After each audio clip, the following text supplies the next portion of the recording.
So I'm out here in New Jersey, and I parked my truck in this big parking lot. There's like a bunch of stuff around, like a grocery store, a gym, a couple clothing departments, and I jumped out my truck and I started walking to one of the stores because I had to go get some stuff. And I saw this family sitting outside their car, and they had about three kids, Hispanic family, and one of the kids was like crying. He was just bawling his eyes out. He was like, "Help, help!" And he was saying it in English. And I'm walking by. I don't know what's going on. I'm kind of like I have my head turned a little bit, and I'm like, "What the hell's going on?" I thought the kid like was getting punished or something. So like they whooped him because he was being bad or something. So that's why I kind of ignored it. But he kept saying, "Help us, help us!" And I noticed that he pulled on his mom's sleeve, and he started pointing to me, and I'm still looking back, and then he's like, "Hey, hey," and then I turn around, and then his mom waves me over, and I'm like, "Okay, well, if the mom's waving me over, they might actually need some help," and so I go over there, and well, they speak Spanish, the mom and the dad, and they don't look Mexican. You can kind of tell. So I'm going to assume they were like Puerto Rican. The mom started talking to me in Spanish because I look kind of Puerto Rican.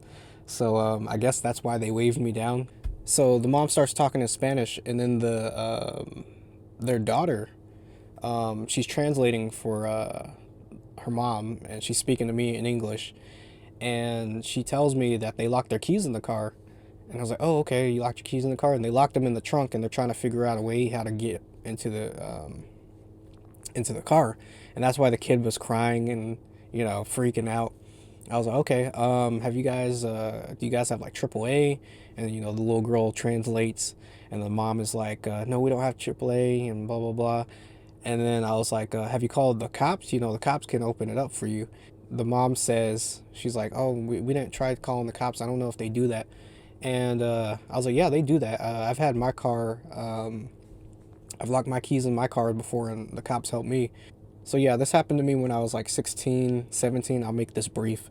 I locked my keys in my car, and I was at the bank, and I was trying to get like some money out, and there was a cop in the parking lot, and I knocked on her window, and I was like, "Hey, can you help me? I locked my keys in the car." She's like, "Okay," and she was like, "I don't really have the tools for it," and like just luckily that bank was right next to the fire station.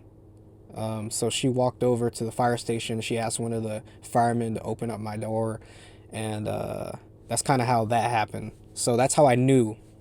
So going back to today, um, yeah, I told them, I was like, "Yeah, you can just call the cops, and they'll open it for you." And then the little girl was like, "Okay, well, can you call them for us because my parents don't really speak English and blah blah blah." I was like, "Yeah, I can do that." So I had to call the New Jersey police, and I was like, "Hey, there's a family outside of a blah blah blah store, and they locked their keys in the car, and they just need somebody to open it up, and they don't speak English." So I was helping them out, and the lady on the phone, she was nice. She was like, "Okay, yeah, just tell them to wave down the cop car when he gets there." And I was like, "Cool."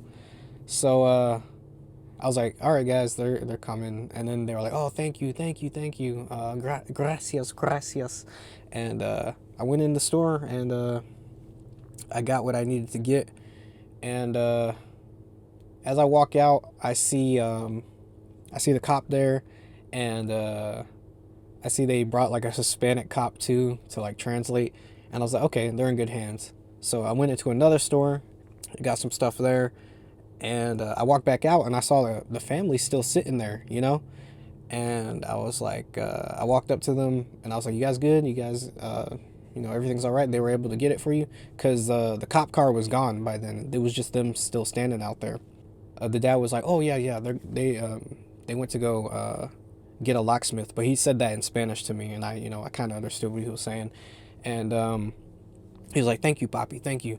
And I was like, "No problem, no problem," and I just walked back to my truck. So yeah, I'm out here doing side quests now, helping families and stuff. That's pretty cool.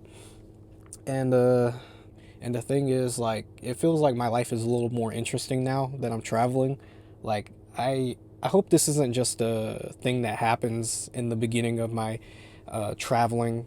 journey. Like, I hope this is a constant thing where like just random stuff like this happens to me. You know, I like helping people. Um, you know, that last video I talked about where those kids came up and started talking to me, like just random stuff like that. It kind of makes life more interesting, you know. And another thing I learned from this is like I really need to learn Spanish, dude. Like I can like kind of understand what people are saying, but like I can't speak it back to them, you know. And then there's a lot of words I don't know, so I really need to buckle down and like learn it. And like me and my mom will be watching like a Spanish movie or something, and they'll say something in Spanish. I'm like, Mom, what does that mean? And then she's like, oh, that means blah blah blah blah blah. And I don't know. I just want to get to like conversational level because I go to Mexico sometimes, and I don't know, man. I really need to learn Spanish. But yeah, that's something interesting that happened to me recently. All right, thanks for listening.